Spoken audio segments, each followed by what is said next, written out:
Everyone, welcome back to zero YouTube channel. This is Shivani Keswani और आज इस वीडियो में हम बात करने वाले हैं आरबीआई असिस्टेंट की डिटेल स्ट्रैटेजी पे। ये प्रीलिम्स की स्ट्रैटेजी रहने वाली है। मेंस में मैं एक सेपरेट वीडियो लेके आऊंगी, क्योंकि अगर प्रीलिम्स और मेंस के बारे में एक साथ इस वीडियो में बताती तो वीडियो काफ़ी लेंदी हो जाता, इसलिए इसमें प्रीलिम्स की बात कर लेते हैं। आप प्रीलिम्स में पहले अच्छा स्कोर अपना सिक्योर कर लीजिए, उसके बाद ही मेंस की तैयारी करेंगे, क्योंकि यहाँ पे अगर प्रीलिम्स रह गया तो मेंस की तैयारी का कोई मतलब नहीं है। और यहाँ पे प्रीलिम्स की आपकी कट ऑफ 95 सारे स्टेट्स की जाती है, थोड़ा बहुत ऊपर नीचे होता है, बट इतना ही आपका कट ऑफ होता है। मतलब अगर आप 100 में से 98 अटेम्प्ट नहीं करके आ रहे हैं तो फिर आपका सिलेक्शन होना बहुत मुश्किल हो जाता है। तो यहाँ पे हमें ये सिक्योर करना पड़ेगा कि हम ज़्यादा से ज़्यादा स्कोर करें। एकदम बेसिक से स्ट्रैटेजी बताऊंगी मैं। अगर आप बिगिनर भी हैं, बैंकिंग की नई तैयारी चालू की है, तो भी आप इस वीडियो को देखिए। और अगर आप ऑलरेडी प्रिपेयर कर रहे हैं काफ़ी टाइम से और आपका बेसिक क्लियर है, आपका सिलेबस कंप्लीट है, तो आपके लिए मैं सिर्फ एक ही बात बोलूँगी, सिर्फ और सिर्फ प्रैक्टिस कीजिए। अब आइए इस पूरी स्ट्रैटेजी पे डिटेल से बात कर लेते हैं। सबसे पहले तो पेपर पैटर्न की बात करते हैं। इंग्लिश में आते हैं 30 क्वेश्चंस 30 नंबर के, और आपको टाइम मिलेगा 20 मिनट। मैथ्स में आएंगे 35 क्वेश्चंस, रीजनिंग में भी 35 क्वेश्चंस, दोनों को 20-20 मिनट मिलेंगे।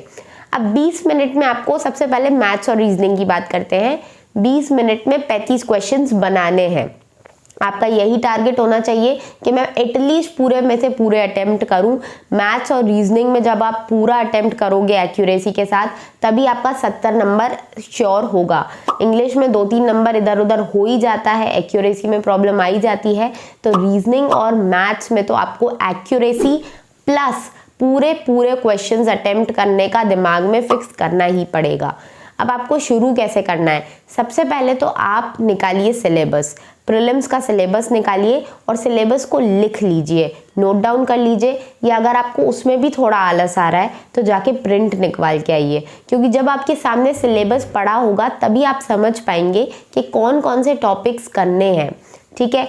अब देखो, इसमें मैं आपको एक और चीज़ बता देती हूँ। मैंने जब तैयारी शुरू की थी तो मैंने अपने हाथों से लिखा था। जब आप हाथ से लिखते हैं तो आपके दिमाग में यहाँ फिक्स होता है कि ठीक है ये टॉपिक्स आने वाले हैं, तो हाथों से लिखिए, ज़्यादा अच्छा है।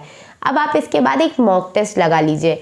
मॉक टेस्ट लगाइए, कोई भी प्रीवियस ईयर वाला लगा लीजिए, कहीं पे भी आपको मिल जाएगा, बहुत सारे ऐप्स हैं। प्रीवियस ईयर का एक मॉक टेस्ट लगाइए।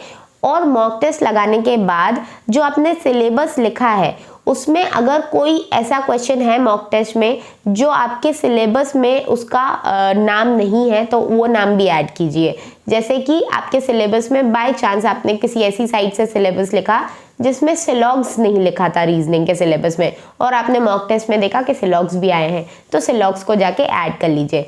अब आपको आपने पूरा समझ लिया मॉक टेस्ट में कि किस किस टाइप के क्वेश्चंस आने हैं। इसके बाद आपको शुरू से स्टार्ट करना है। जो आपको मॉक टेस्ट में बिल्कुल नहीं बने क्वेश्चंस, उन क्वेश्चंस को आप टिक कीजिए कि ठीक है मुझे सिलॉग्स नहीं बने, या मुझे डायरेक्शन टेस्ट नहीं बना, या मुझे ब्लड रिलेशन नहीं बना, ये पर्टिकुलर टॉपिक मुझे नहीं बना है। उसकी निकालिए 2 से 3 वीडियोस। यूट्यूब पे बहुत सारे टीचर्स ने पढ़ा रखा है। 2 से 3 अलग अलग टीचर्स से पढ़िए। शुरू के 10-15 मिनट आप पढ़ेंगे, आपको समझ में आ जाएगा कि ये टीचर का मुझे समझ में आएगा और इस टीचर का नहीं आएगा। जिसका भी वो पर्टिकुलर टॉपिक समझ में आए, उस टीचर से वो टॉपिक पढ़िए और उसके लगाइए बहुत सारे क्वेश्चंस। बहुत सारे क्वेश्चंस आपको लगाने हैं। मतलब आपको इतना अच्छे से उस पर्टिकुलर टॉपिक को प्रिपेयर कर लेना है कि अगर वो सिलॉग्स वाला टॉपिक है तो 5 क्वेश्चन आपके 1 मिनट के अंदर बन जाने चाहिए। वो स्पीड आपको अटेन करनी है। स्पीड आएगी सिर्फ प्रैक्टिस से। पहले आपने कंसेप्ट क्लियर कर लिया, अपने फेवरेट टीचर से पढ़िए। फेवरेट टीचर ये नहीं कि वो टीचर से ही आप सारे टॉपिक पढ़ रहे हैं। कोई टीचर किसी टॉपिक को अच्छे से पढ़ाता है, कोई टीचर किसी और टॉपिक को अच्छे से पढ़ाता है। तो समझिए कि कौन से टीचर से आपको समझ में आता है। वो टॉपिक के कंसेप्ट आपने पूरे कर लिए और फिर उसके लगाइए बहुत सारे क्वेश्चंस, 50-60 क्वेश्चंस लगा दीजिए। अब क्वेश्चंस कलेक्शन करनी है। हर टॉपिक में आपको बहुत, मतलब एक तरीके से आपको उसमें पीएचडी कर लेनी है। उस पर्टिकुलर टॉपिक के क्वेश्चन धड़ क्लियर होने चाहिए। क्वेश्चंस का लेवल इतना हाई नहीं रहेगा, स्पीड आपको लानी पड़ेगी। सिर्फ स्पीड का खेल है। अगर आपने स्पीड को अचीव कर लिया, आपका आरबीआई प्रीलिम्स निकल जाएगा। इसलिए प्रैक्टिस क्वेश्चंस लगाते जाइए बहुत सारे, उस टॉपिक वाइज के क्वेश्चन लगा लीजिए, चैप्टर टेस्ट के क्वेश्चन लगा लीजिए। ऐसे आपको हर टॉपिक में करना है, चाहे वो मैथ्स का कोई टॉपिक हो, सिंप्लीफिकेशन हो, अप्रॉक्सीमेशन हो, क्वाड्रेटिक हो, या फिर आपका डीआई हो। डीआई में आपको कैलकुलेशंस करने, तो कैलकुलेशंस के 2-3 वीडियोस देख लिए आपने, स्पीड मैथ्स के 2-3 वीडियोस देख लिए, किस किस तरीके से कैलकुलेशन कर सकते हैं, कैसे मल्टीप्लाई जल्दी कर ले, कैसे डिवीजन जल्दी कर ले, इस टाइप के वीडियोस देखिए आप, और उसको फिर आप अप्लाई कीजिए। जब तक आप उस पर्टिकुलर ट्रिक को 10 से 15 बार अप्लाई नहीं करते, तब तक तो वो आपके हाथ में जमेगी ही नहीं। इसलिए 10 से 15 बार तो लगाइए उसको रोज, तब जाके आपको एग्जाम में वो ट्रिक क्लिक होगी, वरना क्लिक भी नहीं होगी। ठीक है, तो आपको लगाने बहुत ढेरों क्वेश्चंस की, तो बिल्कुल मतलब इतने क्वेश्चंस लगाते जाओ। सारा दिन सिर्फ मॉक टेस्ट दो, सारा दिन सिर्फ चैप्टर टेस्ट दो, सिर्फ सेक्शनल्स दो, सिर्फ ये चीजें करनी है आपको। कोई आपको अलग से कोई बुक नहीं खोलनी है, कुछ भी नहीं करना है, सिर्फ टेस्ट देते जाओ। आपकी स्पीड यूं इंक्रीज हो जाएगी। क्यों? क्योंकि जब आप टेस्ट देते हो ना, तो ऊपर टाइमर चलता है, वो आपके दिमाग पे प्रेशर बनाता है, तो वो प्रेशर जाके सीधा एग्जाम हॉल में फील करोगे ना, तो नहीं बनने वाला है। और वही प्रेशर रोज अगर आप मॉक टेस्ट लगाते हुए फील करोगे ना, तो एग्जाम टेस्ट हलवा लगेगा एग्जाम में जब जाओगे तो। इसलिए सिर्फ इतना करो। अब आ जाते हैं इंग्लिश पे। मैथ्स रीजनिंग का आई होप आप सबको क्लियर हो गया हो, और अगर आपको नहीं समझ में आए ना कि ये वाला टॉपिक मुझे नहीं समझ में आ रहा है किसी टीचर से, तो एक बार मुझसे पूछ लेना, मैं अपना सजेशन दे दूंगी। ठीक है, कमेंट सेक्शन खुला हुआ है। बाकी इंग्लिश में, इंग्लिश के लिए एक मैंने सेपरेट वीडियो बना रखा है, ये वाला वीडियो जाके देख लेना आप। ठीक है, उसका लिंक आपको डिस्क्रिप्शन बॉक्स में दे दूंगी, अभी कुछ ही दिन पहले डाला है, वो वीडियो देख लेना। वैसे उसमें मैंने हर चीज डिटेल में बता रखी है, यहाँ पे शॉर्ट में बता देती हूँ। सिर्फ रीडिंग करो। रीडिंग के लिए आप लगा लो कोई भी न्यूज़पेपर, उसमें न्यूज़पेपर के बारे में भी सारी चीज़ें डिटेल में बता दी है मैंने। सिर्फ रीडिंग करो और मॉक टेस्ट लगाओ, सेक्शनल मॉक टेस्ट लगाओ, चैप्टर वाइज मॉक टेस्ट लगाओ। आपके एरर्स के हो गए, आपका पैरा जंबल हो गया, आपका रीडिंग कॉम्प्रिहेंशन हो गया, आपका सेंटेंस इंप्रूवमेंट हो गया, आपका स्पेलिंग एरर हो गया। सारे टाइप के क्वेश्चंस लगाओ, और हर एक टॉपिक के 10-12 क्वेश्चंस रोज लगाओगे ना, आप मान के चलो प्रीलिम्स आपसे कोई छीन ही नहीं सकता।